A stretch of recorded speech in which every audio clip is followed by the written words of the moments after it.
control the vertical.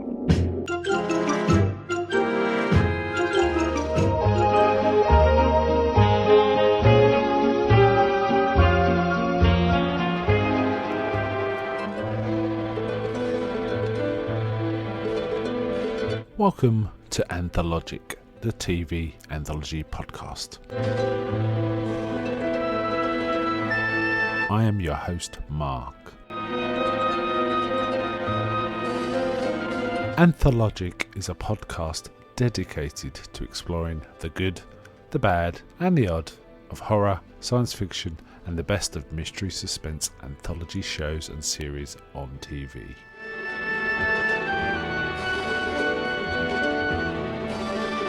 Join me as we slip through the cracks of reality to approach the extremes of experience, where we can peruse the stories and art of a sinister fairground of strange and wonderful rides. And now we go on to the show that is the focus of this particular episode.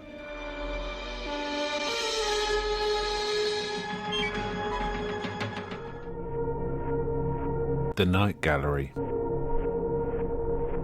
When CBS cancelled The Twilight Zone in 1964, it was on the mind of Rod Serling to return to the format at some point.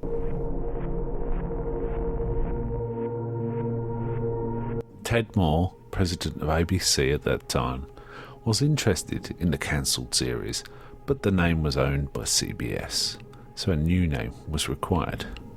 Moore suggested Witches, Warlocks and Werewolves, a name from a collection of short stories edited by Serling in 1963.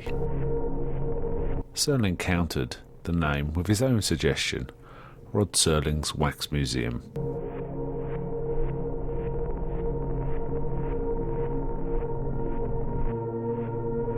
But Moore stuck to the lurid title and Serling bowed out. The roots of Night Gallery lay in a book of 3 novellas written by Serling, published under the collective title The Season to Be Wary in 1967, with the stories Eyes, Escape Route and Colour Scheme. Serling thought 2 of the stories, Eyes and Escape Route, along with the third he'd written, called The Cemetery, would form the basis of a solid horror anthology movie. Colour Scheme, Serling felt, would just not make it onto the screen. Television would not touch it, was his feeling, because of its racial content. Serling became involved with veteran TV producer William Sackheim, who considered and liked the 3 stories proposed, who, after some wheeling and dealing, got a green light to proceed with the pilot with those 3 stories from NBC.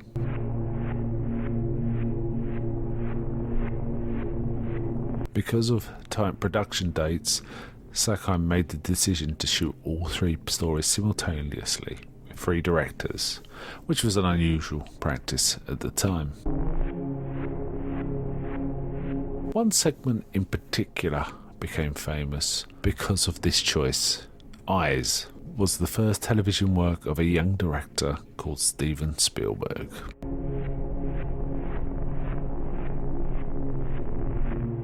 The pilot was felt to be a gamble as a prospective start of an anthology series. The thinking at the time among the executives was that the anthology format had had its day and was a diamond TV format.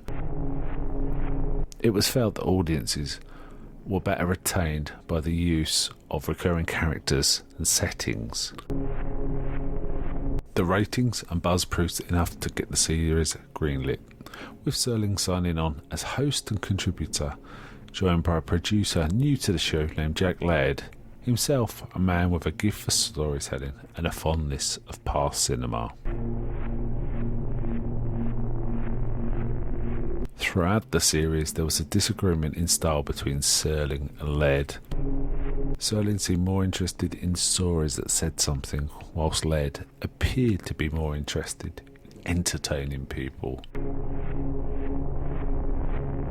The relationship was not helped by the fact that Laird had a low opinion of Serling's writing abilities, and he took less and less care to consult Serling about his own scripts as time went on. Stephen King makes note of Night Gallery in his non-fiction work Danse Macabre, where he says it's often compared to Twilight Zone, but he feels it's more of a reworking of Boris Karloff's Thriller TV series. It's a more downbeat series than Serling's other show, The Twilight Zone. We are getting a darker, less playful side of Serling. Whilst often seen as the weaker cousin of The Twilight Zone, where critics refer to its inconsistency of form caused more often than not by the choices made by Jack Laird, it remains a powerful, if somewhat hidden, landmark in the history of horror anthology TV shows. If you want to know more about the Night Gallery, I would recommend the books already mentioned, along with Rod Serling's Night Gallery, an after-hours tour by Scott Skelton and Jim Benson, and the recently published Rod Serling, His Life, Work and Imagination by Nicholas Parisi. And now let's proceed to discuss the pilot. Okay, so for this recording we're covering the pilot of Night Gallery. And it's not just me here today, I am joined by my co-host Sam from The Good, The Bad, and The Other. How are you? Now, we actually did cover this pilot on The Good, The Bad, and The Odd, didn't we? Some time ago, I think quite a few years ago now. I'm just going to check the site, actually, because I should have done this before. But I do remember us talking about it, and we both really dug it that time. Yeah. And Night Gallery's always been one I liked a lot, but I haven't seen that much of. You know what? I can't find it when I'm searching the site, but we definitely have covered it, haven't we? I'd say it was probably 4 or 5 years ago, maybe. So I sort of mentioned to you, I threw out various shows. I wondered if you were interested in coming on for, and you kind of jumped on Night Gallery as one of the ones you'd like to come on now and again to talk about. So, and I was kind of surprised. I had assumed you'd probably want to join me, after this, because we've already talked about this one, but now you were keen to come on for this one, so let's go. No, I really like Night Gallery. Night Gallery. Yeah, there's some interesting comments in our feedback that I hadn't really thought through about how good this particular one is and where it stands in the in terms of anthology movies generally. So I want to kind of discuss that when we get to feedback, but this is a solid one. Let's jump straight in. Obviously, it's a series. It's basically the sort of last major bit of Rod Serling's career. I mean, he died in 1975. Big smoker, and he died of that, really. And most famously, he was famous for The Twilight Zone, but before that, he had a whole big career of doing great teleplays. And that's what kind of landed him in The Twilight Zone. And it's almost as if Night Gallery is the third major sort of hill going out, ascent in his career before his career ended. And it's kind of seen on those terms. One thing that we don't think we talked about last time is the opening credits. They're pretty cool, aren't they? Yeah.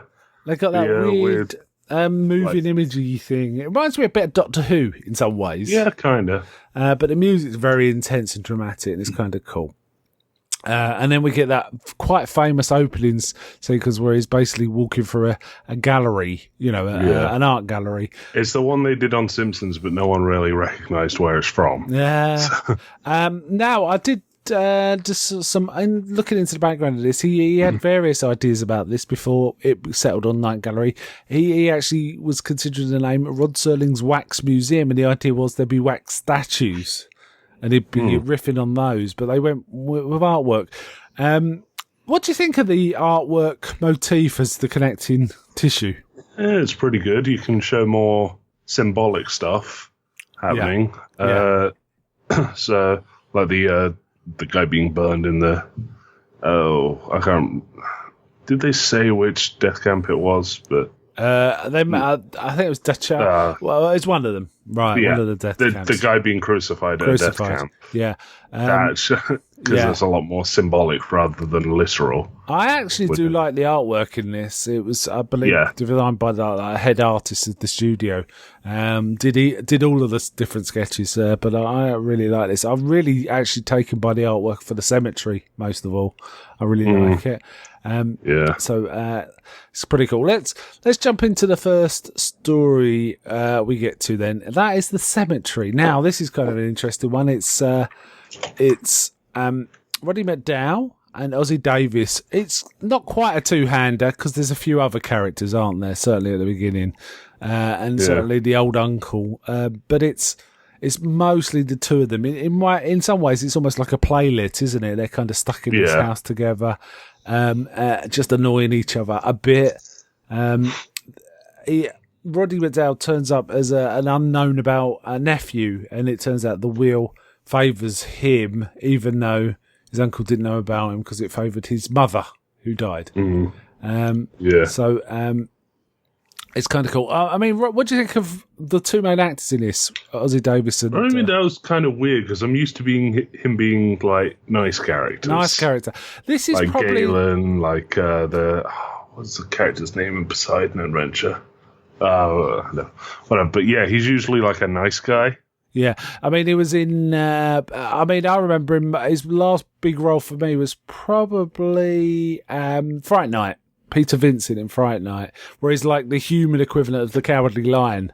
Somewhat, it's kind of cool. But he's good at playing a sort of shitheel, which is kind of what he is in this.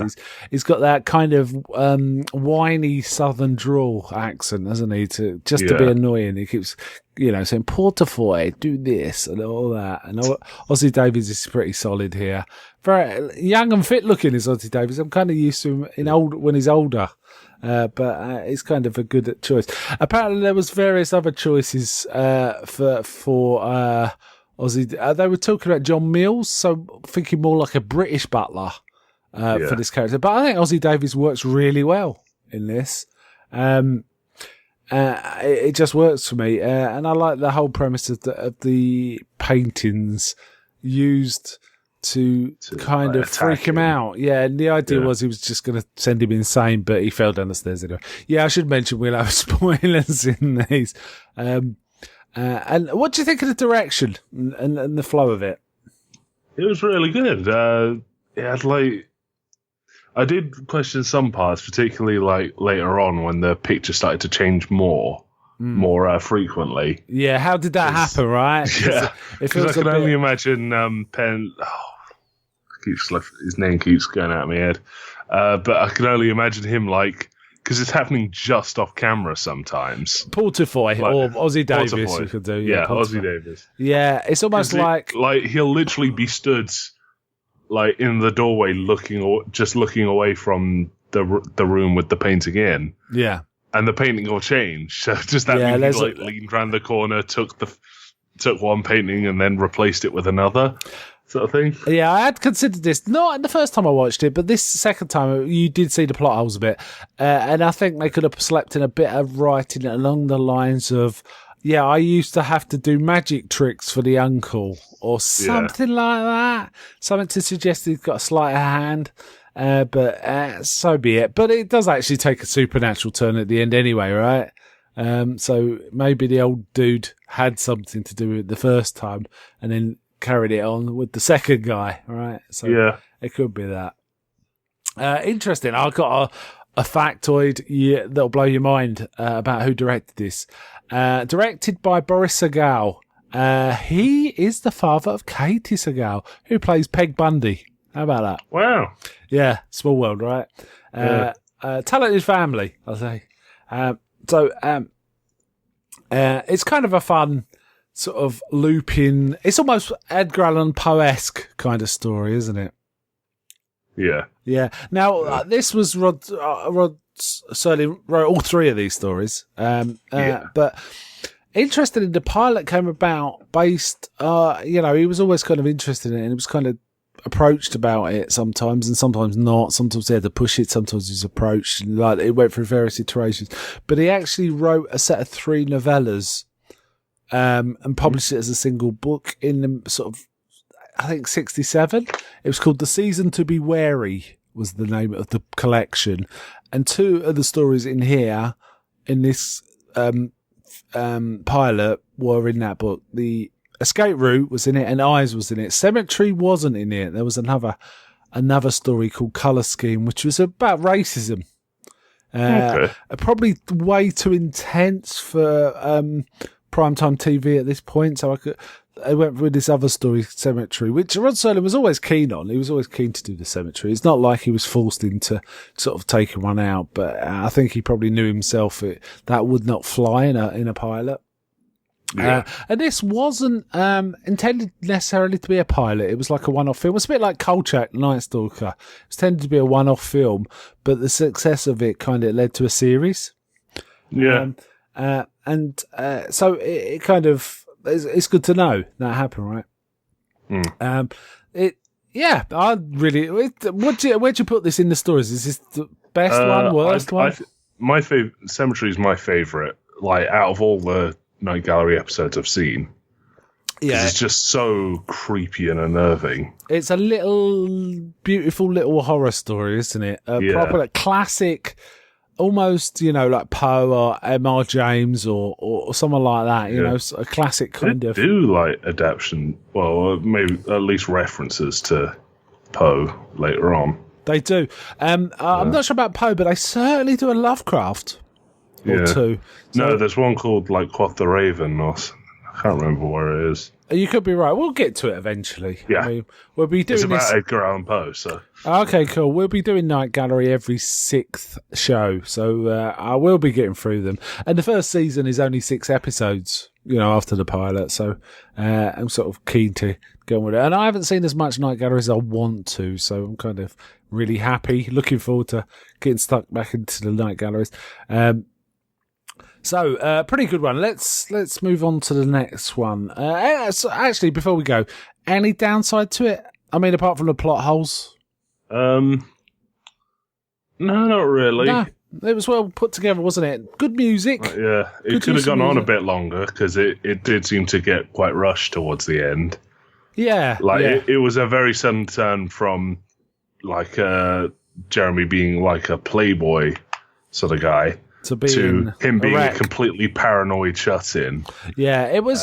It reminded me of Poe's Telltale Heart in some ways. That's kind of the story it most reminded me of. Okay, well, the next segment is called Eyes. This is famous and probably the most talked about of the 3 segments because it's the first professional job in TV for Steven Spielberg. Spielberg directed this.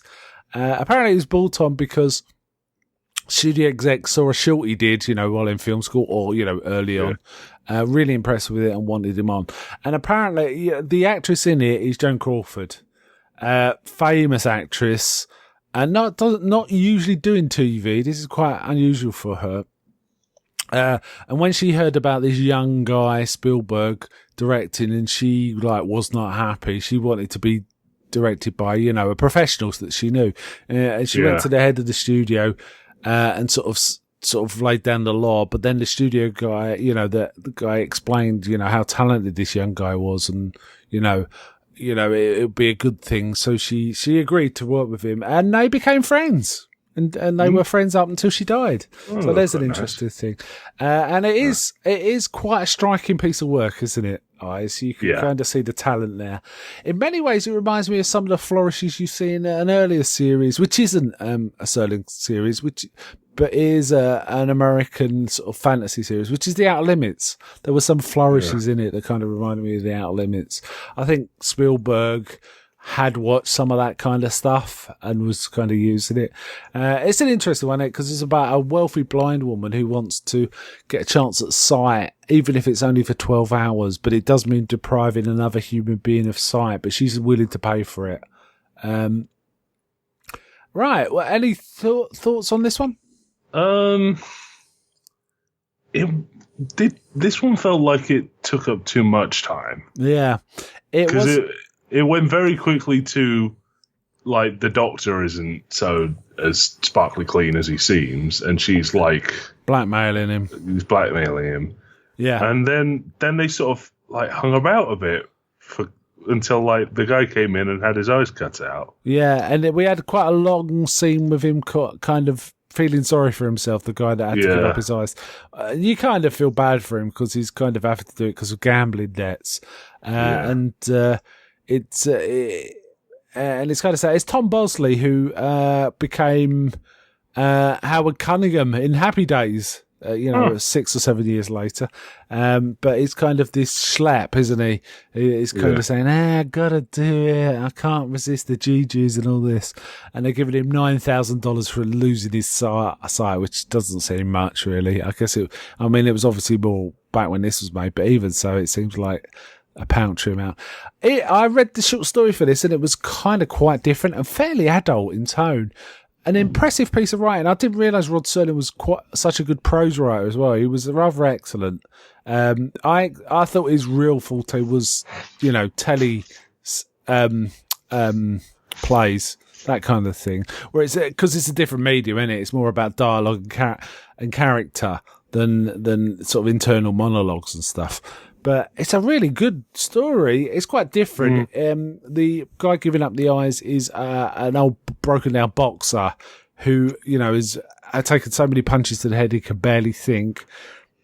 And the main story is really about the hustler that's hustling him just to get some money. And he's like, he knows this guy will do anything he asks, and he kind of talks him into it. But it turns out the hustler owes money. And then I don't know if to spoil this, but basically he can't use the boxer in the end, but he owes his own debts and he'll die if he doesn't pay it. So he has to basically give up his own sight in the end. Yeah. It's kind of a switcheroo kind of thing. It's kind of a fun story, but actually that story, that's the main focus. Whereas in this, it's kind of more the woman. Do you think? Yeah. It's kind of half and half. Emphasis on her, and then does it actually finish with us? Does it finish with the gangster realizing he knows what's coming for him, or does it finish with the woman like in the show? No, it finishes with the same ending as this particular plot. This film thing. It's the same ending. I thought the whole her getting her sight in the middle of a blackout and not realizing it was a bit hokey, because even in a blackout you'd be able to see, right? A bit, and she was acting like she was blind, but we could see her. She was highly lit in a dark area, right? And it seemed a bit goofy. Yeah. And then when she I did quite like the irony of she had like 11 hours and she slept through most of it. Most of it, yeah. That was kind of silly. But it was okay. It was okay. I prefer the cemetery by far. Yeah. She kind of walks out towards the sun, doesn't she? The sun starts to go red. Smashes through a window. Yeah. That was kind of... I mean, she had broke it, but yeah. Yeah, she had broken it. A good turn from Joan Crawford, though. She's still kind of got it. She's charismatic and stuff. But it's kind of it's more interesting, really, I think, that Spielberg watched it. Personally, I think this is possibly the weakest segment for me. Yeah. But still a solid segment, I think. Okay, the next one is Escape Route. Now, this is a darker turn, isn't it? This is about Nazis hiding in South America, and always scared that someone's behind them. Good turn from the actor, which I think was Richard. I don't know how to spell this. Kiley or Killy. It's Kiley as this character. See, weirdly, I thought this guy was the big Kryptonian from Superman 2. The big guy. He kind of looked like it. Do you think it didn't particularly look like? Well, when he was like full on done up with the beard, and I don't quite see that, but okay. But he is an ex-SS officer, quite a high-ranking one, who's kind of hiding. But he hears about other Nazis being captured by the Israelis and being followed. And he's kind of worried he's getting followed himself, isn't he? So it's kind of a paranoid thing, but he kind of deserves it, doesn't he? He's a Nazi. Now, I read the story for this, and it's very dark. This is a dark piece of a dark story anyway, but the actual written one is darker still. This guy is completely unrepentant. And the only thing he's in the written story, the only thing he's worried about is being caught. He's not guilt of what he did. He's completely, there's a line in the written story where he actually says, the biggest mistake we made, we didn't kill them all. That's what he says. Whereas in this one, it's more about guilt. I felt. Yeah. What do you think? Yeah. It's still scared of being caught. Yeah, but it's whether him losing it in the end was paranoia or guilt is debatable. So yeah, it's kind of a bit of a mix, isn't it? It's not entirely clear. Joseph Strober is his name. Now, basically, at one point, he kind of stumbles into a museum more to escape some people following him than anything. But he does actually start looking at the artwork, and he sees this picture he really likes of a fisherman. And we get this idea. He can kind of phase into the painting. If he wants it enough, he could phase into the painting and become part of the painting and get away. And he really believes that. And do we get earlier? Also, at this point, they talk about another exhibit from a concentration camp across the room. That's where he meets the old Jewish guy. Yeah, who was also in the camp, but obviously is a prisoner rather than, and he doesn't quite recognise him, but he does point out the artwork to him, doesn't he? Yeah. But Strober just kind of wants peace. And but then he goes back to the art gallery, and the old guy recognises him, doesn't it? And Strober kills him. Again, kind of unrepentant, really. So he actually, again, is being chased. And there's this woman that keeps haranguing him next door, isn't there? Who's kind of saying, we know what you are. She goes, she could talk German too and stuff like that. But he eventually goes back to the museum and wheels it. It's all dark, so he can't really see anything, but he wheels himself into the picture. And the twist is it's a different. They've changed the picture. They moved the picture sometime like the day before. Yeah, and now it's the Holocaust painting. So he's stuck crucified in a Holocaust picture for eternity, for however long the painting lasts, I presume. Yeah. So that's the story, right? Very dark. Very dark. You know what? When I read the story, even though I saw this film story first, when I read it, my feeling was, man, this is virtually unfilmable as a audio visual story.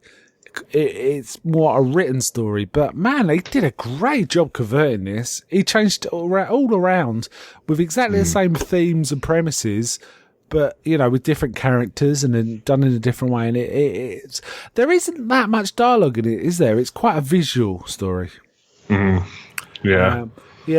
But really good. What's your thoughts?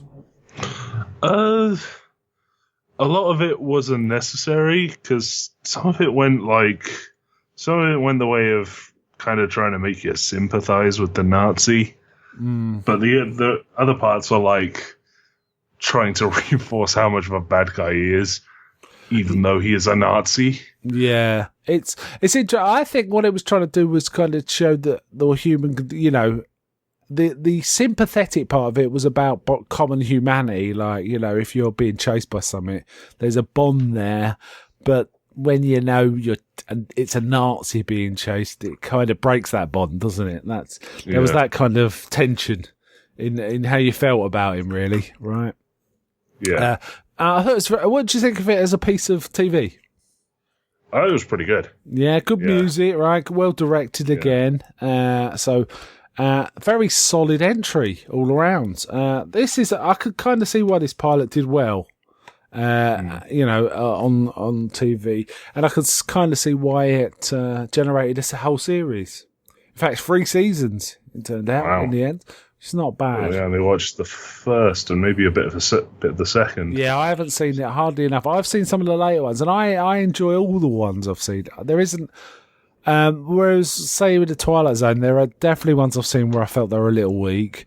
I haven't ever seen a single Night Gallery episode where I thought, oh, that was a bad story. I've even seen some really goofy ones. There are some properly goofy, 2-minute slots with him, which was not Rod Serling's idea. It was one of the direct producers called Jack Laird's idea to sort of introduce these tiny little segments. I think it gives it more of an EC Comics kind of feel, because if you read EC Comics, sometimes there's only a 2-page story in the middle of these longer stories, kind of fun, almost like an urban legend type story, something to tell around a campfire.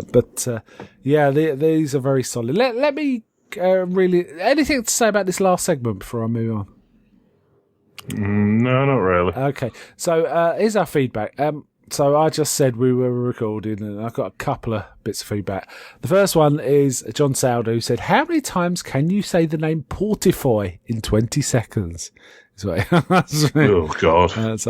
I did try this earlier, but I kind of got tongue-tied, but it was a bit like eating crackers. I kind of got thirsty after about the 5th or 6th time I said it, so I kind of stopped. So good one though, yeah, thank you.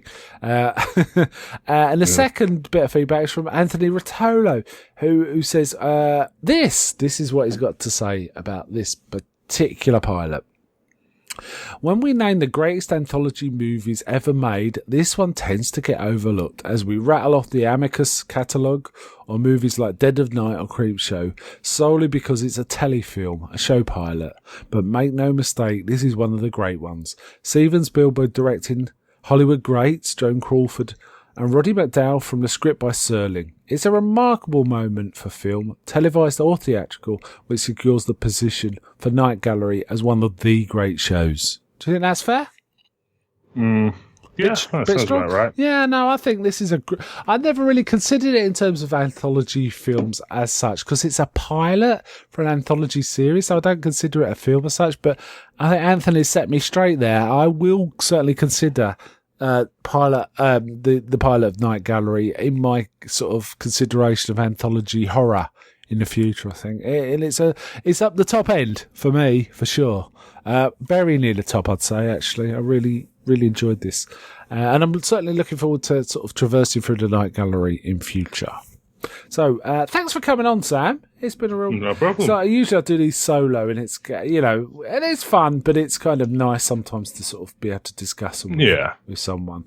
And I think Night Gallery really has got some meat to it, so that'd be kind of cool. So, I'd like to say goodbye. Goodbye. And one final question for the listeners. Is anybody out there?